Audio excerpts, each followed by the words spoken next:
Hello everyone. हमारा आज का टॉपिक है एग्जम्प्टेड इनकम्स। एग्जम्प्टेड इनकम्स कौन सी होती हैं? Which does not form part of total income. वो इनकम्स जिन पे कोई टैक्स नहीं लगता है वो होती हैं एग्जम्प्टेड इनकम्स। फर्स्ट है एग्रीकल्चर इनकम। सेक्शन कौन सा डील करता है? Section 10 subsection 1। हमें पता है कि आधी से ज़्यादा पॉपुलेशन इंडिया की एग्रीकल्चर सेक्टर में इन्वॉल्व है। वो क्यों है? क्योंकि एग्रीकल्चर से रिसीव होने वाली इनकम, चाहे वो लैंड से रिसीव हो रही है या कुछ एग्रीकल्चर ऑपरेशन से रिसीव हो रही है, वो क्या होगी? एग्जम्प्ट होएगी from the tax. Second case है any sum receive by members of HEF. Section कौन सा डील करता है? Section 10 subsection 2। मतलब एचईएफ के मेंबर्स अगर कोई भी इनकम रिसीव करते हैं फ्रॉम द एचईएफ तो उस पर हम टैक्स नहीं लगाएंगे, क्योंकि एचईएफ ने ऑलरेडी टैक्स पे कर दिया है, तो हम उस इनकम पर डबल टैक्स नहीं लगाएंगे। थर्ड केस आता है share of income from firm. Section कौन सा डील करता है? Section 10 subsection 2A। मतलब अगर पार्टनर्स कोई भी इनकम रिसीव करते हैं फ्रॉम द फर्म तो उस इनकम पे हम टैक्स नहीं लगाएंगे, क्योंकि फर्म ने ऑलरेडी टैक्स पे कर दिया है। फोर्थ केस आता है ग्रेच्युटी। सेक्शन कौन सा डील करता है? Section 10 subsection 10। गवर्नमेंट एम्प्लॉयज के केस में फुली एग्जम्प्टेड होता है और नॉन गवर्नमेंट एम्प्लॉयज के केस में दो केस बनते हैं, that is if they are covered under gratuity act 1972 and if they are not covered under gratuity act 1972। उसमें हम चेक करेंगे कि एक्चुअल अमाउंट ऑफ ग्रेच्युटी कितनी रिसीव हुई। जो ग्रेच्युटी एक्ट 1972 के अंडर कवर्ड है उसमें हम चेक करेंगे कि एक्चुअल अमाउंट ऑफ ग्रेच्युटी कितनी रिसीव हुई। सेकंड, जो मैक्सिमम लिमिट है वो है 20 लाख की। थर्ड, 15/26 को मल्टीप्लाई करेंगे drawn salary into number of completed years. इन तीनों में से जो कम अमाउंट होएगी उसको हम एग्जम्प्ट कर देंगे। So second case is if the employees are not covered under gratuity act 1972। First हम चेक करेंगे कि एक्चुअल अमाउंट ऑफ ग्रेच्युटी कितनी रिसीव हुई। सेकंड, मैक्सिमम लिमिट है 10 लाख की। थर्ड, उसके बाद हम चेक करेंगे half month salary for every completed year of service on the basis of average salary drawn during 10 months. तो इन तीनों में से जो भी अमाउंट कम होएगी उसको हम एग्जम्प्ट कर देंगे। फिफ्थ केस आता है पेंशन। सेक्शन कौन सा डील करता है? Section 10 subsection 10A। Uncommuted pension के केस में फुली टैक्सेबल है, चाहे वो गवर्नमेंट एम्प्लॉयज हों या नॉन गवर्नमेंट एम्प्लॉयज हों। अनकम्यूटेड पेंशन कौन सी होती है? जो आप टाइम टू टाइम लेते रहते हो, मतलब लमसम अमाउंट नहीं लेते, टाइम टू टाइम आप लेते रहते हो। सेकेंड केस है कम्यूटेड पेंशन का। कम्यूटेड पेंशन कौन सी होती है? जो आप लमसम अमाउंट लेते हो।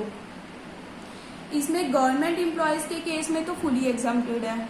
जो नॉन गवर्नमेंट एम्प्लॉयज हैं उसमें भी दो केस बनते हैं कि आपको ग्रेच्युटी पहले रिसीव हुई है या नहीं रिसीव हुई। अगर ग्रेच्युटी रिसीव हुई है तो 1/3 of the total commuted pension is exempted. Commuted pension का 1/3 हम क्या कर देंगे? एग्जम्प्ट कर देंगे। अगर ग्रेच्युटी रिसीव नहीं हुई तो half of the commuted pension is exempted, मतलब कम्यूटेड पेंशन का हाफ हम क्या कर देंगे? एग्जम्प्ट कर देंगे। 6 आता है payment from statutory provident fund. Provident fund क्या होते हैं? जिसमें एम्प्लॉयर और एम्प्लॉय सेम अमाउंट क्या करते हैं? कॉन्ट्रीब्यूट करते हैं। इसके साथ सेक्शन कौन सा डील करता है? That is section 10 subsection 11। अगर आप कोई भी अमाउंट रिसीव कर रहे हो स्टैट्यूटरी प्रोविडेंट फंड से वो भी एग्जम्प्ट होएगी।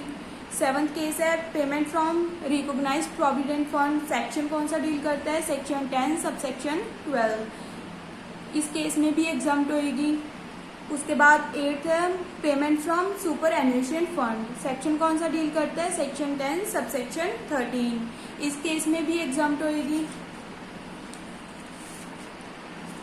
9th आता है pension receive by winners of gallantry awards. Gallantry awards कौन से होते हैं?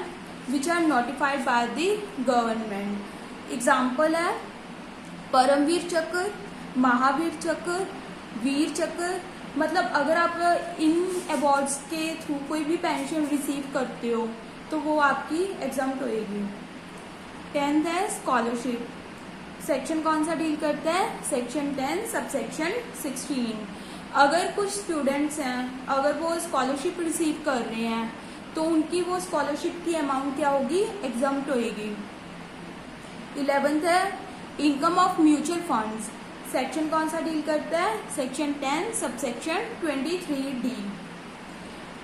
अगर कोई म्यूचुअल फंड्स हैं which are set up by the public sector banks, public financial institution, SEBI, RBI, अगर इन्होंने कोई भी म्यूचुअल फंड्स को सेटअप किया है और आप उनसे कोई इनकम रिसीव कर रहे हो तो वो आपकी एग्जाम्प्टेड मानी जाएगी। 12th है dividend from Indian company. Section कौन सा डील करता है? Section 10 subsection 34। अगर इंडियन कंपनी, मतलब इंडियन कंपनी है, उससे आप क्या रिसीव कर रहे हो? डिविडेंड रिसीव कर रहे हो तो वो एग्जाम्प्टेड होएगा फ्रॉम दी टैक्स, क्योंकि जो भी कंपनीज होती हैं वो क्या पे करती हैं? Corporate dividend tax. 13 income from international sporting events. अगर इंडिया में कोई भी इंटरनेशनल इवेंट हो रहा है और आप कोई भी इनकम रिसीव कर रहे हो उस इवेंट के थ्रू, तो वो क्या मानी जाएगी? आपकी इनकम मानी जाएगी, मतलब उस पर कोई टैक्स नहीं लगेगा। 14 payment receive under Bhopal gas leak disaster act 1985। Section कौन सा डील करता है? सेक्शन 10BB, मतलब भोपाल गैस लीक डिजास्टर हुआ था जो, अगर उसके थ्रू आप कोई भी पेमेंट रिसीव कर रहे हो तो वो क्या मानी जाएगी? Example. 15 income of minor child. Section कौन सा डील करता है? Section 10 subsection 32। माइनर चाइल्ड कौन होता है? जिसकी एज 18 ईयर से कम होती है उसको हम माइनर चाइल्ड बोलते हैं। अगर वो कोई भी इनकम रिसीव करता है तो वो क्लब कर दी जाती है, उसके पेरेंट्स या कोई भी गार्डियन है उसकी इनकम में क्लब कर दी जाती है। जो पेरेंट्स हैं वो उसकी एग्जाम्पशन किस लिमिट तक ले सकते हैं? Up to the actual amount जो वो रिसीव कर रहा है और 1500, दोनों में से जो भी कम अमाउंट होएगी वो क्या ले सकते हैं? एग्जाम्पशन ले सकते हैं उस अमाउंट की। एग्जाम्पल, कोई माइनर है वो इनकम रिसीव कर रहा है 800 और जो हमारी लिमिट है वो है 1500 की, दोनों में से कम कौन सी हुई? 800। सो जो पेरेंट्स हैं वो एग्जाम्पशन ले सकते हैं अप टू 800। इसमें भी कुछ केस बनते हैं कि अगर दोनों वर्किंग पार्टनर्स हैं, मतलब मम्मा भी काम करते हैं और पापा भी काम करते हैं, उस केस में क्या होगा कि जिसकी इनकम ज़्यादा होगी उसकी इनकम में क्लब होगी। सेकंड केस है, अगर हमारे पेरेंट्स का क्या हुआ है? डिवोर्स हुआ है, मतलब दोनों अलग अलग रहते हैं, तो वो चाइल्ड जिस पेरेंट के साथ है उसकी इनकम में क्लब होगी। समझ आ गया? डिवोर्स के केस में क्या है कि अगर वो दोनों पेरेंट्स अलग अलग रहते हैं, वो चाइल्ड जिस पेरेंट के साथ रहता है उसकी इनकम में क्लब की जाएगी। Thank you.